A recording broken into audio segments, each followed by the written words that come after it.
আসসালামু আলাইকুম friends, welcome to my channel Pinky kitchen. দেখুন আমার বাড়ির গাছের শরীফা মানে আতা, সীতাফল যা বলেন, কাস্টার্ড আপেল, একে সবই তো বলা যায়। গাছে মানে একটা ছিল, একটা ছোটও ছিল এর সঙ্গে, কিন্তু এটা এত বড় হয়েছে দেখে আমরা খুবই খুশি। আপনাদেরকেও যদি খুশি লাগে, ভালো লাগে, কমেন্টস করে বলবেন, লাইক করবেন, শেয়ার করবেন, কমেন্ট।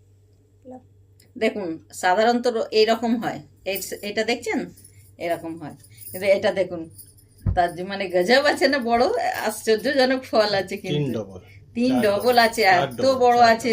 মানে এর তুলনায় দেখুন, কম্পেয়ার করলে কত বড়, এর চারটে হলে তবে এটা হবে। এত ভালো। আপনারা এরকম দেখেছেন কি? কমেন্টস করে জানাবেন। দেখুন আতা বা শরীফা পেকে গেছে, যেটা দেখিয়েছিলাম। এবার ভেঙে খাওয়া হবে, আপনাদের দেখাচ্ছি। ভালো লাগলে আপনারা আমার চ্যানেলটিকে সাবস্ক্রাইব করবেন, প্লিজ সাবস্ক্রাইব করবেন। খেতে খুব মিষ্টি।